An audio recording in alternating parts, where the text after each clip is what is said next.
Bom dia, a graça e a paz do nosso Deus, nosso Salvador Jesus Cristo, a você que está aí conosco nesta manhã. Eu quero estar aqui compartilhando com você mais um tempo de um devocional. E hoje quero falar sobre oração e sacrifício. Esses dois temas juntos e rapidamente, ok? Então fique atento aí. O que eu quero tratar com você nesta manhã está em Efésios, capítulo 3, lá no verso 1 em diante, tá? E ele diz um texto sobre Paulo.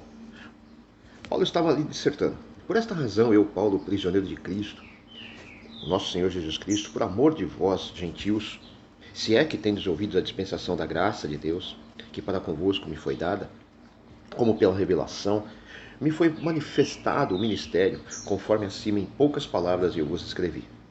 Pelo que, quando ledes, podeis perceber a minha compreensão do mistério de Cristo, o qual em outras gerações não foi manifestado aos filhos dos homens, como se revelou agora no Espírito aos seus santos apóstolos e profetas, a saber, que os gentios são cordeiros e membros do mesmo corpo e coparticipantes da promessa em Cristo Jesus por meio do Evangelho, do qual fui feito ministro, segundo o dom da graça de Deus, que me foi dada conforme a operação do seu poder.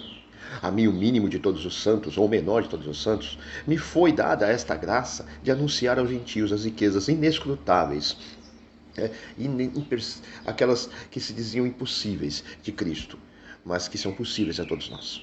E demonstrar a todos qual seja a dispensação do mistério que desde os séculos esteve oculto em Deus, que tudo criou, para que agora seja manifestada por meio da Igreja aos principados e potestades das regiões celestes. Aqui eu abro um parênteses.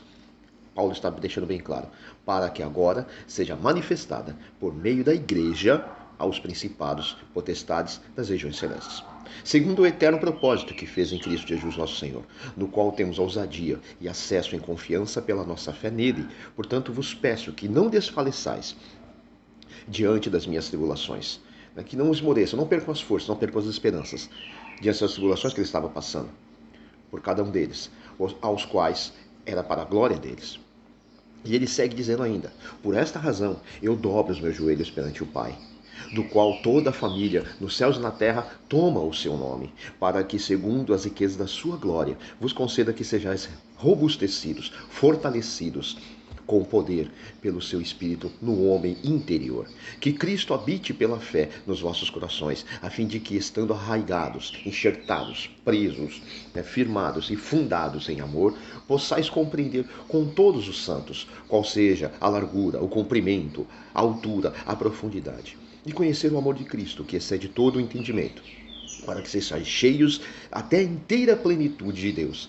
Ora, aquele que é poderoso para fazer tudo muito mais abundantemente, além daquilo que pedimos ou pensamos, segundo o poder que em nós opera, a esse seja a glória na Igreja, em Cristo Jesus, por todas as gerações, para todo sempre.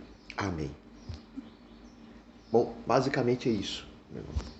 Aqui, praticamente, o texto ele já se autoexplica. Mas, especificamente, como eu disse, falar sobre oração e falar sobre sacrifício, né? Perdão, mas estou tomando meu cafezinho. Então, primeiro, a oração é uma ferramenta. E é uma ferramenta que Deus nos deu e ela é muito eficaz. A própria palavra diz que a oração é eficaz porque o poder de Deus é eficaz. E é eficaz por quem opera em nós. E é uma ferramenta eficaz que nos permite falar com Deus de forma espontânea, direta, sem intermediários. E ela é verdadeira. Mas muitas das vezes, nós colocamos em nossas orações as nossas angústias, os nossos desejos e os nossos pedidos a Deus. E isso não está errado, porque Ele disse para fazermos isso também. Mas existe outro ponto. Assim como a oração nos ajuda, nós podemos também ajudar os outros através da oração. E orar pelos outros é um exercício de amor. Quando nós oramos pelos nossos irmãos, nós estamos deixando de lado as nossas vontades para dedicarmos a nossa atenção para a vida do próximo. E isso é amor. E Deus se agrada desta atitude. Veja, o próprio Paulo, ele estava falando ali que ele no meio de tudo que ele estava passando, e você deve conhecer um pouco do que Paulo passou, o sacrifício que ele passou, as prisões, a quase morte, espancamentos, injúrias, difamações que ele passou. Ele pensava não nele apenas, mas ele colocava a sua necessidade nas mãos do Senhor. E mesmo no momento que ele estava mais aflito, ele dobrava os seus joelhos e ele pedia pelos outros. E pedia ainda para que Deus confortasse o coração deles, para que eles não se preocupassem em excesso por causa dele, das prisões, dos problemas que ele estava passando.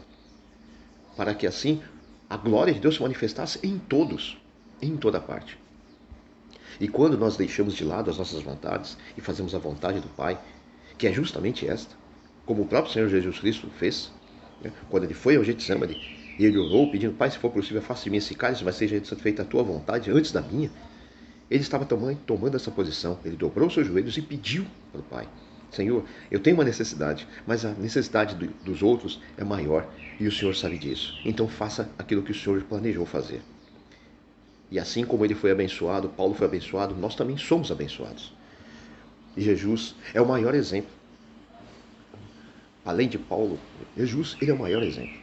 Ele se tornou o nosso advogado, em nosso favor. E por ser também vitimizado, por se entregar em nosso lugar. Jesus não pensou em si mesmo, mas pensou em nós. E Paulo seguiu esse exemplo. E hoje nós temos a salvação porque um grande, poderoso, único e perfeito amigo se entregou em nosso lugar, o nosso Senhor Jesus Cristo. E ainda João 15,13 diz que ninguém tem um amor maior do que aquele que dá sua vida pelos seus amigos. O próprio Jesus disse isso. E amar o próximo é a grande chave para uma vida abençoada, próspera e poderosa. Quando amamos uns aos outros, todos são cobertos pelo grande amor de Deus, porque todos são abençoados. Basicamente eu oro por você e você ora por mim. E esse é um exercício de amor que deve ser praticado diariamente. E há uma outra forma de se praticar o amor à distância, como nos dias de hoje. Então procure fazer uma pequena lista, pelo menos com 2, 3 nomes. Hoje, faça agora. E coloque esses nomes diariamente diante do Senhor. Apresente-os diante do Senhor. Ore por eles, pelas suas necessidades. E esteja atento se mais algum amigo ou algum irmão precisa de oração. E esteja sempre disposto a orar por ele. E diga a essa pessoa que você tem orado por ela.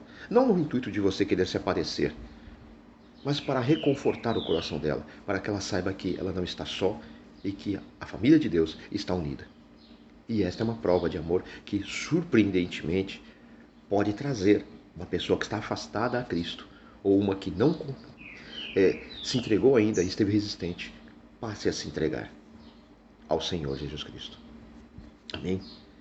E eu quero pedir ao Senhor, para você e para mim: Senhor, hoje eu não quero orar pela minha vida, mas pela vida do meu próximo, pela vida do meu irmão, da minha irmã,